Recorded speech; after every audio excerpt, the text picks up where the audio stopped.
कोलकाता शहर में 9 अगस्त 2024 की सुबह एक ऐसी खबर सामने आती है जो पूरे देश को हिलाकर रख देती है। ये खबर थी एक 31 साल की महिला डॉक्टर की, जो कोलकाता के आरजिकर मेडिकल कॉलेज एंड हॉस्पिटल में अपनी ट्रेनिंग कर रही थी। हॉस्पिटल जैसे सुरक्षित माने जाने वाले जगह पर इस महिला डॉक्टर का मर्डर एंड रेप होना काफी चौंकाने वाला था। इस घटना का खुलासा तब हुआ जब डॉक्टर के डेथ बॉडी का पोस्टमार्टम किया गया। इस रिपोर्ट ने लोगों की रूह तक को हिला दिया, क्योंकि यह मामला सिर्फ एक मर्डर का नहीं था, बल्कि इससे कहीं ज्यादा खौफनाक केस था। पोस्टमार्टम रिपोर्ट में खुलासा हुआ कि उस डॉक्टर की हत्या गला घोंटकर की गई थी, इतनी ताकत से कि उनका थायराइड कार्टिलेज तक टूट गया था। इस हत्या के पहले डॉक्टर ने अपनी जान बचाने के लिए कोशिश किया था। इसका सबूत उनके शरीर पर मिले कई निशानों से मिला सबसे डरावना सच तब सामने आया जब डॉक्टर के प्राइवेट पार्ट्स पर घावों के निशान पाए गए। इससे साफ हुआ कि यह सिर्फ मर्डर का मामला नहीं था, बल्कि ये रेप के बाद किया गया एक खौफनाक हत्याकांड था। हॉस्पिटल के परिसर में इतनी बड़ी घटना हो जाती है और किसी को कान खबर तक नहीं होती। क्या उस रात कुछ ऐसा हुआ था जिसे जानकर आप गुस्से से बौखला जाओगे?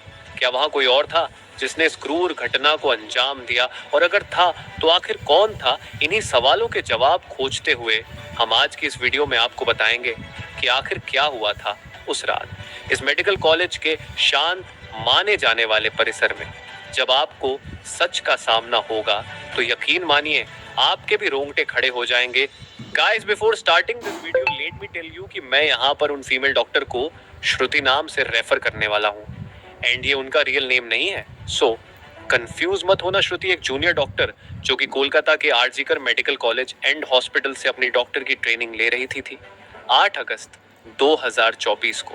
और दिन की तरह श्रुति अपनी नाइट शिफ्ट पर होती है और वह अपनी जॉब कर रही होती है। तभी रात के 11 बजे उन्हें अपनी मदर का फोन आता है, जैसे कि हर दिन आता था, क्योंकि पेरेंट्स को तो अपने बच्चों की चिंता हमेशा होती है। श्रुति की मदर उनसे पूछती है कि क्या तुमने खाना खा लिया और तबीयत वगैरह तो ठीक है तुम्हारी? जिसके रिप्लाई में श्रुति बोलती है कि उनकी तबीयत एकदम ठीक है और वो बस अभी कुछ पेशेंट्स को देखने जा रही है, जिसके बाद वो अपने कलीग्स के साथ बैठकर खाना खाएंगे। अपनी मदर से बात करने के बाद श्रुति पेशेंट्स को देखने राउंड पर निकल जाती है। सारे पेशेंट्स को देखने में और अपना काम खत्म करने में श्रुति को रात के 2 बज जाते हैं, जिसके बाद वो अपने कलीग्स के साथ जाकर हॉस्पिटल कैंटीन में ही बैठ जाती है, जहां मिलकर ये लोग अपना खाना भी खाते हैं और साथ साथ थोड़ी बातें भी करते हैं। खाना खाते खाते और बात करते हुए रात के 3 बज जाते हैं और इस वक्त श्रुति थोड़ी थकान सी फील कर रही होती है, तो वो अपनी थकान दूर करने के लिए इस हॉस्पिटल के 4th फ्लोर में बने सेमिनार हॉल में जाकर रेस्ट करने लगती है। श्रुति के रेस्ट करते करते सुबह के 7:30 बज जाते हैं, पर वो तब भी इस सेमिनार हॉल से बाहर नहीं आती, जो कि काफी ज्यादा अनयूजुअल था, क्योंकि श्रुति कभी भी आधे 1 घंटे से ज्यादा का ब्रेक नहीं लेती थी। हॉस्पिटल का एक वर्कर जो कि सुबह की शिफ्ट स्टार्ट होने से पहले हॉस्पिटल के सारे रूम्स को चेक कर रहा होता है, और वो ऐसे ही सारे रूम्स को चेक करते हुए इस सेमिनार हॉल की तरफ आता है। जैसे ही वो सेमिनार हॉल के बाहर आकर उसका गेट खोलता है, उसकी आंखों के सामने होता है एक भयानक नजारा, जिसे देखकर वो बहुत जोर से चीख पड़ता है। इस वर्कर की चीख सुनकर आसपास के लोग वहां इकट्ठा होने लगते हैं और देखते हैं कि इस सेमिनार हॉल के अंदर श्रुति की बॉडी बिना कपड़ों के पड़ी हुई है और उसके बॉडी पर कुछ ब्लड के निशान भी हैं। यहाँ खड़े सब लोगों के लिए ये एक ड्रामा से कम नहीं था, स्पेशली दूसरी फीमेल डॉक्टर्स एंड वर्कर्स के लिए, क्योंकि उन्होंने अपनी आंखों के सामने ऐसा नजारा पहली बार देखा था। वो भी हॉस्पिटल प्रेमिसेस के अंदर श्रुति की बॉडी को देखकर आसपास खड़े सारे लोग उसे एक स्ट्रेचर पर लेटते हैं और इमरजेंसी रूम में लेकर जाते हैं ताकि डॉक्टर्स उसकी कुछ हेल्प कर सके।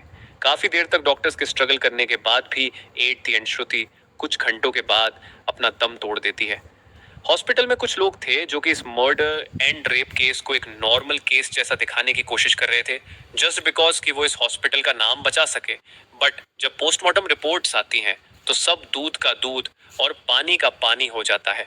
इन रिपोर्ट से साफ साफ पता चल जाता है कि श्रुति के साथ किसी ने जबरदस्ती गलत हरकत करने की कोशिश करी, और जब वो इस इंसान से अपने आप को बचाने लगी तो उसने उसका गला घूंट दिया, इवन उसे बहुत बुरी तरीके से मारा भी और फिर उसका रेप भी किया।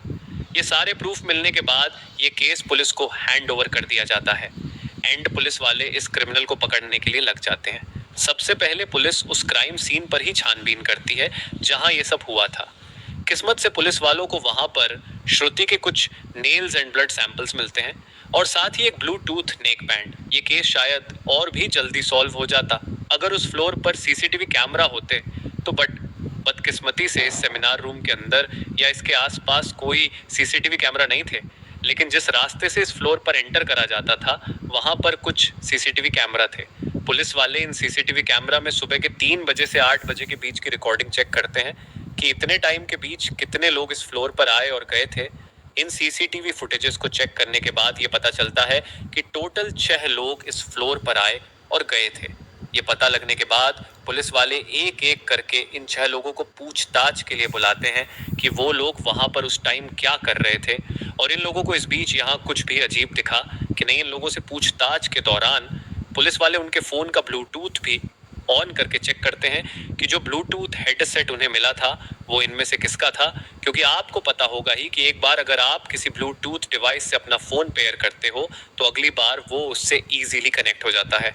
और फाइनली पुलिस वालों की ये ट्रिक काम भी आती है, क्योंकि ये ब्लूटूथ नेक बैंड इन 6 लोगों में से एक आदमी के फोन से कनेक्ट हो जाता है जिसका नाम था संजय रॉय, जो कि एक सिविल वॉलंटियर था। सिविल वॉलंटियर वो लोग होते हैं जो कि पुलिस के अंडर काम करते हैं और उनकी हेल्प करते हैं छोटे मोटे कामों को मैनेज करने में। लाइक आपने बहुत सारे फेस्टिवल्स अनऑथराइज्ड पार्किंग या भीड़ भाड़ वाले एरिया में देखा होगा कि कुछ ब्लू कलर की यूनिफॉर्म्स पहनकर ऑफिसर्स खड़े रहते हैं जिनका काम होता है कि विदाउट एनी रीजन कहीं पर भी ज्यादा क्राउड इकट्ठा ना हो।